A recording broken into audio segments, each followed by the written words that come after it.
अब हम लोग बात करते हैं इम्यूनिटी, प्रतिरक्षा। बहुत ही इंपॉर्टेंट टॉपिक है। इम्यूनिटी के बारे में आप लोग आजकल खूब सुन रहे हैं, जानकारी ले रहे हैं टीवी से, अखबारों से और इधर उधर से कि प्रतिरक्षा शरीर की बहुत जरूरी है। इस वक्त मजबूत होना, इम्यूनिटी हमारी स्ट्रांग होना चाहिए। कोरोना काल चल रहा है, तो कोरोना काल में बचने के लिए सबसे ज्यादा इंपॉर्टेंट क्या है? शरीर की इम्यूनिटी। होता क्या इम्यूनिटी? लिखा हुआ आप देख रहे हैं, रोगों से लड़ने की शारीरिक क्षमता। ठीक है, मतलब शरीर में जैसे हम लोग घर से निकलते हैं, घर में रहते हैं, कुछ भी खाते पीते रहते हैं, तो उसमें जाने अनजाने तमाम तरह के संक्रमण शरीर के अंदर प्रवेश करते रहते हैं। हम चाहें या न चाहें, हम कितने ही साफ सुथरे रहें, लेकिन बहुत ही सूक्ष्म जीव होते हैं, जो वायरस होते हैं, जो वो हमारे शरीर में यदा कदा अकस्मात प्रवेश कर जाते हैं और वो शरीर में रोग उत्पन्न कर सकते हैं। तो उनसे बचने के लिए जो है शरीर में कुदरत ने एक सिस्टम डेवलप किया है, उसे कहते हैं इम्यूनिटी या प्रतिरक्षा। That is called immunity. अगर इम्यूनिटी शरीर में खत्म हो जाती है तो आपको मालूम है, रोग नाम सुना है, AIDS, acquired immunity deficiency syndrome. उसमें जो है रोगों से लड़ने की क्षमता ही खत्म हो जाती है। तो बीमार पड़ोगे क्या, खांसी जुकाम भी हो गया तो वो भी सही नहीं हो पाएगा। ठीक है, तो इसके बारे में हम आपको बता रहे हैं। प्रतिदिन अनेक प्रकार के रोगजनक हमारे शरीर के संपर्क में आते हैं, जैसे बताया जो आपको हमने। लेकिन जैसे कोई ही रोगाणु जो है, शायद ही कोई रोगाणु रोग उत्पन्न कर पाता है। हमारा शरीर इनसे अपनी रक्षा करने में सक्षम होता है। शरीर का वह तंत्र जो रोगाणु से हमारी रक्षा करता है, प्रतिरक्षी तंत्र बनाता है, और उसकी ये खास क्षमता आती है प्रतिरक्षा या इम्यूनिटी। कहने का अभिप्राय है, शरीर से बाहर किसी भी पदार्थ या रोगाणुओं के शरीर में प्रवेश को पहचानने, खास बात ये ध्यान किया, तथा प्रतिक्रिया स्वरूप शरीर की कोशिकाएं या कोशिकाओं व कोशिकीय उत्पादों का प्रेरण कर उस बाहरी पदार्थ से मुक्ति दिलाने की क्षमता क्या कहलाती है? इम्यूनिटी। ठीक है, मतलब शरीर में हमारे कोई भी चीज आई, हम जो खा रहे हैं, मान लो उसको भी अगर शरीर हमारा नष्ट कर दे तो बेकार है। मतलब शरीर के लिए लाभदायक चीजें जो है वो तो अलाउ करें, हानिकारक चीज को डिसअलाउ कर दे, उसको नकार दे, उसको बाहर निकाल दे, कैसे नष्ट कर दे। मान लीजिए हम खाते हैं, हमने खाया अमृत तो शरीर के लिए लाभदायक है, वो शरीर हमारे अब्जॉर्ब हो जाएगा, हमारा शरीर स्वस्थ हो जाएगा, हष्टपुष्ट हो जाएगा, बीमारी से लड़ने की क्षमता खत्म हो जाएगी उसकी, बीमारी जो है वो उसको नुकसान नहीं पहुंचा पाएंगी। लेकिन अगर हम खा लें विष, तो विष जो है आप जानते हैं, आपने सुना होगा, देखा होगा, विष ये विषैली वस्तु या कोई भी खराब वस्तु आप खा लें, सड़ी हुई या बुसी हुई सब्जी खा लें, या कोई भी पदार्थ खा लें, समोसा खा ली, इसमें बुसा हुआ आलू भरा हुआ है, आपने खाया, थोड़ी देर बाद आपको वॉमिटिंग हो गई, ये दस्त हो गए, तो शरीर जो है उसको बाहर निकाल देता है तत्काल। मतलब उसके अंदर ऐसी फिजियोलॉजिकल एक्टिविटीज हो जाती है कि वो आपके बॉडी में एब्जॉर्ब नहीं होगा, डाइजेस्ट नहीं होगा, वो जो है शरीर उसको निकाल देगा। तो पहचान देता शरीर कि तुमने तो खाली रहा है, तुम अपने फ्री में देके या वैसे मिल गया, लेकिन शरीर उसको एक्सेप्ट जब ही करेगा जब शरीर के लिए वो लाभदायक होगा, तो उसको कहते हैं पहचानना। ये बहुत इंपॉर्टेंट चीज है। दो प्रकार की होती है प्रतिरक्षा, एक सहज प्रतिरक्षा और दूसरी होती है उपार्जित प्रतिरक्षा। सहज का मतलब होती है जैसे फॉर्मल, जिसे कह सकते हैं आप, जो कि कैसी होती है? जन्मजात। ठीक है, प्राकृतिक और जन्मजात होती है। ये किसी रोग विशेष से शरीर की सुरक्षा नहीं करता, ये जनरल है, जनरल। ये सभी प्रकार के रोगों का सामना करने की क्षमता होती है इसमें, सभी रोगों के लिए समान होती है। ये जो है डायरेक्ट और इनडायरेक्ट दोनों प्रकार की हो सकती है। ये जन्म से ही उपलब्ध होती है, इसको जन्मजात भी कह सकते हो। इस प्रतिरक्षा में जीव शरीर के बाह्य मार्ग अवरोधक जैसे स्किन, एलिमेंट्री कैनाल, श्वसन नाल यानी ट्रैकिया, मूत्रोजनन मार्ग यानी कि यूरिनोजेनिटल ट्रैक्ट में उपस्थित म्यूकोसा तथा इंटरनल बैरियर जैसे एंटी माइक्रोबियल सब्सटेंसेस, क्या होता है इसमें, फेगोसाइट्स, इन्फ्लेमेशंस आदि जीव शरीर पर सूक्ष्म जीवों के आक्रमण को रोकते हैं।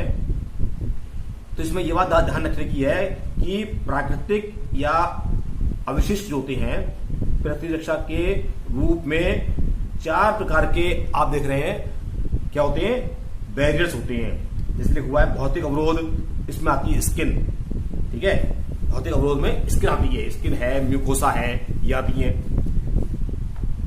दूसरे हैं कार्यकीय मार्ग अवरोध, ठीक है, इसमें क्या होता है, इसमें जो है मुख माउथ का जो हमारा उसमें जो लार होती है वो भी ये काम करती है। आमाशय होता है, इसमें जठर रस होता है, वो भी यही काम करता है। आंसुओं से लाइसोजाइम निकलते हैं, वो भी यही काम करते हैं। ठीक, तो ये सब जो है मिलकर के फिजियोलॉजिकल यानी कार्यकीय मार्ग अवरोध कहलाते हैं। कोशिकीय, इसके अंतर्गत आप जानते हैं बॉडी के अंदर जो सेलुलर बैरियर्स होते हैं जैसे कि WBCs हैं, न्यूट्रोफिल्स, मोनोसाइट्स, फेगोसाइट्स, ये सब जो होती हैं वो कहलाते हैं क्या चीज, सेलुलर बैरियर। साइटोकाइन शोध या रोध होती हैं, ये इंटरफेरॉन जैसे प्रोटीन को साइटोकाइन कहा जाता है। ये वायरस से संक्रमित सेल्स को प्रोटेक्ट करते हैं। और लास्ट देखा हुआ है फीवर, ज्वर, शरीर का ताप जो है वो भी इसका काम करता है। अगर शरीर का ताप नॉर्मल रहता है तो स्वस्थ है, ताप बढ़ रहा है मतलब शरीर के अंदर कोई घुसपैठिया घुसा हुआ है, उसको मारने के लिए शरीर का ताप बढ़ जाता है। ठीक है, जो बॉडी का टेम्परेचर है 98.6 डिग्री फ़ारेनहाइट, ये सामान्य है। जब इसको जब बढ़ता है तो बढ़ता क्यों है, क्योंकि शरीर में कोई इन्फेक्शन घुस गया है, उसको नष्ट करने के लिए ये काम करेगा, ये काम कर रहा है। ठीक, फिर नेक्स्ट आप देख रहे हैं नीचे लिखा है प्रदाह, शोथ यानी कि सूजन, इंग्लिश में कहते हैं इसको इन्फ्लेमेशन। आप जानते हैं कहीं कहीं शरीर पर चोट लगने या किसी भी वजह से लाल स्थान हो जाता है, सूजन हो जाती है, वहां गर्म हो जाता है, दर्द होता है, वो स्थान कम क्रियाशील हो जाता है, तो उसका कारण क्या है, यही कारण है चोट लगने, जल जाने, गर्मी, विष पदार्थों या हानिकारक सूक्ष्म जीवियों के शरीर में प्रवेश करने के कारण ऊतक क्षतिग्रस्त हो जाते हैं तथा उस स्थान पर स्वाभाविक प्रतिरक्षा के कारण अनेक अभिक्रियाएं, कौन सी अभिक्रियाएं, ये लिखी हुई जो जैसी होती है, मतलब अभिक्रियाओं की एक श्रृंखला होती है जिसे संयुक्त रूप से क्या कहते हैं, प्रदाह या शोथ। इसमें क्या क्या होता है आप देख रहे हैं बोर्ड पे हुआ है, स्थान का लाल हो जाना, स्थान का सूज जाना, स्थान पर अत्यधिक ऊष्मा का निकलना, अत्यधिक दर्द होना, चोट लगने वाले स्थान का कम क्रियाशील हो जाना, आप वहां से हिल नहीं सकते, हिला नहीं सकते, तमाम दिक्कत होती है। तो ये सब चीजें जो है वो क्या होती हैं, सूजन मतलब जो है वो भी एक प्रकार से क्या है, सहज प्रकार का इम्यूनिटी सिस्टम है ये। ठीक, दूसरा होता है उपार्जित। उपार्जित मतलब होता है एक्वायर्ड, यानी कि हम जन्म लेने के बाद जब कोई क्षमता डेवलप करते हैं बॉडी के अंदर, खुद नहीं होते करते, हम करती कुदरती है, लेकिन हमारे लाइफ स्टाइल डिपेंड करता है वो। अगर हम स्वस्थ चीजों का सेवन बचपन से करेंगे, माता पिता हमारी देखभाल करेंगे ढंग से और हमारे लिए अच्छी पोषण पदार्थ युक्त वस्तुओं का सेवन कराएंगे तो जो है शरीर में इम्यूनिटी डेवलप होती है। और अगर शुरू से ही जो है कुपोषण का शिकार रहे तो इम्यूनिटी डेवलप नहीं होगी, बॉडी की ग्रोथ ही नहीं होगी। तो बॉडी की ग्रोथ तभी होती है जब प्रॉपर इम्यूनिटी आपकी डेवलप होती है। जब इसमें होता क्या है, जब रोगाणु मतलब पैथोजेंस कहते हैं, इम्यूनिटी के प्रथम दोनों स्तरों को पार करके संक्रमण स्थापित करने में सफल हो जाता है। तो इस स्तर की यानी तीसरे स्तर की प्रतिरक्षा अनुक्रिया शुरू होती है। इसे क्या कहते हैं? उपार्जित प्रतिरक्षा। इसमें यानी ये जो है ये प्रतिरक्षा रोगाणु विशिष्ट होती है, किसी खास बैक्टीरिया या वायरस के लिए होती है तथा उच्चतम स्तर की रक्षा उपलब्ध कराती है। अब इसमें जो क्या है, स्मृति इसका विशिष्ट लक्षण है। यानी कि स्मृति का मतलब ये नहीं है याद करना है, स्मृति का मतलब होता है जिस चीज के लिए हमने वैक्सीन लगाया है वो उसी के पैथोजेंस के लिए लड़ाएगा। वो किसी रोगजनक से पहली बार सामना होने पर शरीर का इम्यूनिटी सिस्टम एक विशिष्ट अनुक्रिया दर्शाता है। यह पहली अनुक्रिया को प्राथमिक अनुक्रिया कहते हैं। यह अनुक्रिया धीमी व कम होती है, हल्की स्पीड से होती है। जब उस व्यक्ति का रोगजनक से दूसरी बार सामना होता है तो सेकेंडरी अनुक्रिया होती है। इससे पहले आप जानते ही हैं सब जो सिस्टम चलती है साइकिल वो अपनी जगह होती रहती है। विभिन्न रोगाणु के एंटीजन को नष्ट करने के लिए विभिन्न प्रकार की एंटीबॉडीज का उपयोग करके रोगाणु या उससे उत्पन्न विषैले पदार्थों के दुष्प्रभाव को नष्ट करके शरीर को सुरक्षा प्रदान की जाती है। ये जो है प्रतिरक्षा दो अणुओं के मध्य उपस्थित सूक्ष्म विभिन्नताओं को पहचानने में समर्थ होती है। मतलब जो भी हम समझ रहे हो, ये क्या होता है, एक बार किसी एंटीजन के विरुद्ध एंटीजन जो होता है, एंटीबॉडी जो होता है, उसे उत्पन्न करने के बाद उसकी मेमोरी में आया था वो। यानी कि कहने का ये है, जैसे मान लो कोई बाहर से ऐसा विषैला पदार्थ आया जो शरीर में प्रवेश कर गया, अब उसके लिए खास प्रकार के एंटीबॉडी बन गए। अब वो दोबारा जब कभी आएगा तो उसके लिए वो तैयार रहेंगे, ऐसा समझ लीजिए आप। शरीर में कई प्रकार के इम्यून सिस्टम्स होते हैं जिन्हें कहते हैं इम्यून ऑर्गन्स। प्रतिरक्षा तंत्र से संबंधित अंग लिम्फोइड या लसिकाभ कहलाते हैं। जैसे प्राथमिक लसिकाभ अंग, इसमें क्या आता है, रेड बोन मैरो, थाइमस। ठीक है, रेड बोन मैरो क्या होती है, जो हड्डी होती है, हड्डियां होती है बड़ी बड़ी, ह्यूमरस, फीमर, रेडियोलेट, टिब्यूला, इनके सिरों पर लाल रंग का अंदर एक स्पंजी ऊतक होता है, इसे कहते हैं रेड बोन मैरो।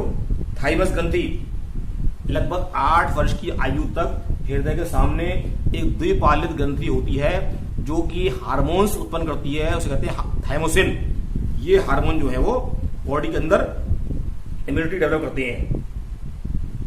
ठीक है, ऐसे होते हैं सेकेंडरी लसिका ऑर्गन या लिम्फोइड ऑर्गन्स, जैसे प्लीहा है, लसिका गांठें हैं, टॉन्सिल्स हैं, म्यूकोसा है। ये सब होती हैं वो मिलकर के सेकेंडरी लिम्फोइड ऑर्गन्स बनाते हैं और बॉडी के अंदर धीरे धीरे इम्यूनिटी डेवलप होती रहती है। तो ये जो हो गया आपका मतलब बेसिक कंसेप्ट है, डिटेल तो नहीं आपके कोर्स में आ रहे, इसलिए जो है बता दिया। बाकी आप बी लिम्फोसाइट, टी लिम्फोसाइट में अंतर वगैरह देख रहे हैं अपने, एंटीजन एंटीबॉडी में अंतर देख रहे हैं अपने, जो बाकी जो भी चीज नहीं लगे, जो प्रिस्क्राइब सिलेबस में जो है वो बता दिया हमने। बाकी जो चीज आपको लगा है ये भी हम मालूम होना चाहिए, सबसे पूछेंगे तो आप पूछ लीजिए, जब आप पूछेंगे बताएंगे हम। ठीक है, क्योंकि बहुत से लोग तो वीडियो भी देखते हैं, 50-60 लड़के हैं बायोलॉजी में, लेकिन वीडियो मुश्किल से कोई 10 देख रहे हैं, 12 देख रहे हैं, पता नहीं पूरी देख रहे हैं, आधी देख रहे हैं, ये नहीं मालूम। और 29 तारीख को टेस्ट होगा जेनेटिक्स का, मेंडल वाले चैप्टर का, इसलिए आप लोग उसको तैयार रहें। टेस्ट जो है शाम को 7 बजे हम 7 बजे पहले डालेंगे हम। आप लोग व्हाट्सएप खोलें अपना, देखें उस पर क्वेश्चन नोट करें, आंसर उसके, और 7:30 बजे ठीक बंद करके पेपर पे उसको फोटो खींच भेज दें हमारे पास। अब नेक्स्ट टर्म तो कराएंगे मंडे को वैक्सीन और वैक्सीनेशन, बस लास्ट टॉपिक है इस चैप्टर का, उसके बाद ये चैप्टर फिनिश हो जाएगा। अपनी अपनी कॉपी कंप्लीट करके आप लोग चेक कराने के लिए रेडी रखें। संभवतः मंडे, वेडनेसडे और फ्राइडे को आपसे भेंट हो सकती है। अगर आप लोगों को टाइम हो तो आप जो है आ सकते हैं। ठीक है।